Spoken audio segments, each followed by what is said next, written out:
안녕하십니까? 2025년 10월 14일 화요일 인도네시아 헤드라인 시작합니다. 첫 번째 소식입니다.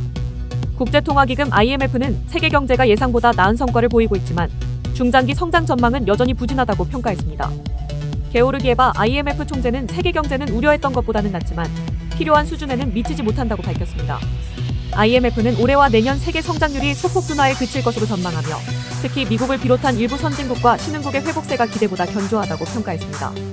게오르기에바 총재는 다음 주 워싱턴에서 열릴 세계은행 IMF 연차총회를 앞두고 최근 보호무역 확산에도 불구하고 세계 경제가 여러 충격을 견디며 회복력을 보였다고 말했습니다. 특히 미국의 평균 관세율은 4월 23%에서 17.5%로 낮아졌으나 여전히 다른 국가들보다 높다고 지적했습니다. 그녀는 무역전쟁의 악순환은 피했지만 그 여파는 아직 완전히 드러나지 않았다고 경고했습니다. IMF는 중기적으로 세계 성장률이 약 3% 수준에 머물 것으로 내다봤습니다. 이는 코로나 사태 이전 평균치인 3.7%를 밑도는 수준입니다. 게오르기에바 총재는 중국의 성장 둔화와 인도의 부상 등 세계 성장 구조가 변화하고 있다며 각국이 재정 건전성 회복, 무역 불균형 해소, 생산성 향상에 나서야 한다고 강조했습니다. 지역별로는 아시아의 내수 및 서비스 산업 강화와 금융 접근성 개선을, 아프리카에는 기업 환경 개선과 대륙 자유무역지대 활성화를 제안했습니다. 또한 유럽연합에는 단일 시장 개혁을 주도할 시장 개혁 통괄직을 신설해 경쟁력을 높일 것을 촉구했습니다. 미국에는 재정 적자 축소와 가계 저축 장려를, 중국에는 산업정책 의존을 줄이고 소비 중심으로 전환할 것을 권고했습니다. 다음 소식입니다. 인도네시아 소비자 심리지수가 9월 115포인트로 하락하며 3년 반 만에 최저치를 기록했습니다. 인도네시아 중앙은행은 9월 소비자 설문에서 경제 전반에 대한 낙관적 인식이 유지됐지만 소득, 고용, 사업 전망 등 세부 지표가 모두 하락했다고 밝혔습니다. 특히 현재 경제 상황 지수는 102.7로 2.4포인트 하락했으며 향후 6개월 전망을 반영하는 소비자 기대지수도 127.2로 떨어졌습니다. 일자리 전망 지수는 92포인트로 낙관 비관 기준선을 밑돌아 고용 부진 우려가 커지고 있습니다. 통계청에 따르면 올해 2월 기준 노동력은 1억 5,305만 명으로 전년 대비 2.52% 증가했으나 실업자도 1.11% 늘어나 728만 명에 달했습니다. 공식 부문에서는 상반기 동안 4만 2천 명이 해고돼 전년 대비 32% 증가했으며 제조, 유통, 광산업이 가장 큰 타격을 입은 것으로 나타났습니다. 이는 소비심리 약화의 주요 원인으로 꼽히고 있습니다. 한편 가계소비 비중은 확대됐습니다. 중앙은행 조사에 따르면 소득 대비 소비 비율은 8월 74.8%에서 9월 75.1%로 상승했으며 부채 상환 비율은 11.2%로 소폭 감소했습니다. 소득 대비 저축 비율은 13.7%로 2달 연속 동일했습니다. 소득이 늘지 않는 상황에서 생계비 부담이 커지며 특히 저소득층 가계의 소비 지출이 증가한 것으로 분석됩니다. 소매 판매 지수는 9월 전년 동기 대비 5.8% 증가했으나 전월 대비로는 0.3% 감소했습니다. 음식, 음료, 담배 부문 판매 부진이 원인이었습니다. 중앙은행은 향후 3개월간 소매 판매는 개선되겠지만 내년 2월까지는 다시 감소할 것으로 내다봤습니다. 정부는 이러한 경기 둔화에 대응해 16조 2천억 루피아 규모의 경기부양책을 발표했으며 신입 졸업생 인턴십과 관광업 종사자 소득세 감면을 포함한 일자리 창출 프로그램을 추진하고 있습니다. 다음 소식입니다. 프라보어 수비안토 대통령의 핵심 교육 공약인 가루다스쿨 프로그램이 9일 공식 출범했습니다. 과학, 기술, 공학, 수학, 인재 양성을 목표로 하는 이 프로그램은 고등교육부와 과학기술부가 주관하며 세계 유수 대학 진학이 가능한 우수학생을 체계적으로 육성하는 데 초점을 맞추고 있습니다. 정부는 우선 전국에서 12개 고등학교를 가루다스쿨로 선정하고 4곳의 신설학교 건설을 시작했습니다. 2029년까지 총 100개의 가루다스쿨을 운영하는 것이 목표입니다. 출범식에서 브리안 율리아르토 고등교육부 장관은 가루다스쿨은 학문적 우수성과 공정한 기회, 인성교육을 통해 2045년 황금 세대를 준비하기 위한 시스템이라고 강조했습니다.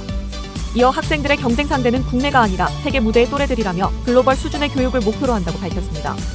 프로그램은 기존 교과 과정을 유지하되 학교 운영 및 교사 역량 강화를 통해 학생의 국제 경쟁력을 높이는 방향으로 진행됩니다.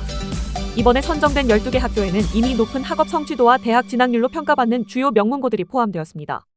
가루다스쿨은 앞서 발표된 저소득층 아동들을 위한 무상 기숙학교에 이어 올해 2번째로 시행되는 대형 교육 프로젝트입니다. 한편 교육 전문가들은 영재교육은 국가의 의무이지만 엘리트 중심의 정책이 교육 격차를 심화시킬 수 있다고 경고했습니다. 이어 저소득층 우수학생을 위한 장학금과 공정한 입학 절차의 중요성을 강조하며 특권 입학이나 부정행위가 발생하면 프로그램의 신뢰가 무너질 것이라고 지적했습니다. 인도네시아 교사협회는 부처 간 관리 체계가 뒤섞이면서 일관된 교육 행정이 훼손되고 있다며 가루다스쿨이 교육의 민주성과 형평성을 해치는 분리 정책으로 비칠 수 있다고 비판했습니다. 다음 소식입니다. 남부 땅그랑 지역의 제약회사 누클레우스 파르마 건물에서 폭발 사고가 발생해 경찰이 수사에 착수했습니다. 해당 지역 경찰서장은 현장 조사 결과 폭발물 흔적은 발견되지 않았다며 현재 자카르타 경찰 특수기동대와 국가경찰 과학수사센터가 합동으로 원인을 조사 중이라고 밝혔습니다. 경찰은 직원과 인근 주민 등 9명을 참고인으로 조사했으며 현재 현장은 안전하며 추가 위험은 없다고 덧붙였습니다. 폭발은 밤 8시 30분경 발생했으며 대부분의 직원이 퇴근한 후였습니다. 사고로 4층 규모의 건물이 크게 파손돼 전면 외벽이 붕괴되고 유리창이 산산조각 났으며 인접한 창고와 차량 한 대도 피해를 입었습니다. 다행히 인명피해는 없었습니다. 건물 경비원은 갑자기 큰 폭발음이 들렸고 천장이 무너졌지만 모두 경상에 그쳤다고 당시 상황을 전했습니다. 이번 사고는 한 달 전 인근 지역에서 발생한 가스 폭발 사고 이후 또다시 발생한 대형 폭발로 지역 주민들의 불안이 커지고 있습니다. 당시에는 가정용 LPG 가스 누출로 인한 폭발로 주택 4채가 전소되고 1명이 숨졌습니다. 불과 며칠 전에도 중부 자바 지역의 LPG 충전소에서 폭발이 발생해 11명이 부상했습니다.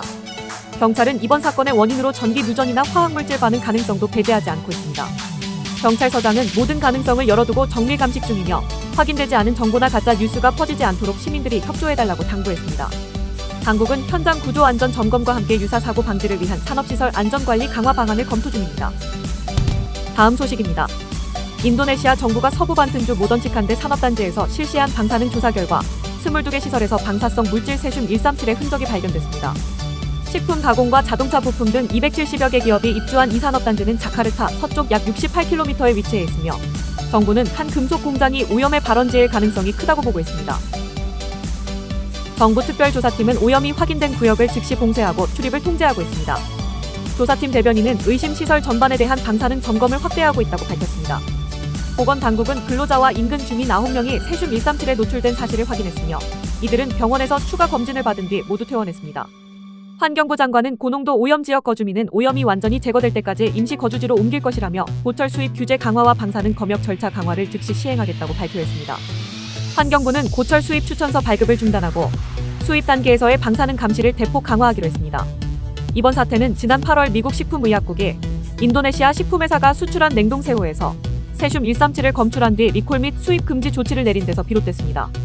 인도네시아는 세계 5위의 새우 수출국으로 전체 수출량의 약 3분의 1을 미국에 의존하고 있어 방사능 오염 파문이 수출 산업 전반에 영향을 미칠 우려가 커지고 있습니다. 다음 소식입니다. 인도네시아 공군 시험 조종사가 한국항공우주산업의 차세대 전투기 KF-21 보라매의 앞좌석에서 시험 비행에 성공했습니다. 항공 전문 매체 플라이트 글로벌은 인도네시아 공군 모하마드 수비안토 대령이 KF-21 사호기 조종석에 탑승해 1시간가량 고도 2만 피트 구간에서 안정성과 제어 능력을 시험했다고 보도했습니다. 이는 외국인으로는 처음으로 KF-21을 직접 조종한 사례로 양국 간 공동개발 협력이 여전히 이어지고 있음을 보여줍니다. 인도네시아 공군은 이번 앞좌석 비행 성공은 KF-21 공동개발 프로그램에서 인도네시아의 주도적 참여를 상징하는 성과라며 비행 시험 단계에서 양국 조종사가 함께 참여함으로써 협력관계가 한층 강화됐다고 평가했습니다.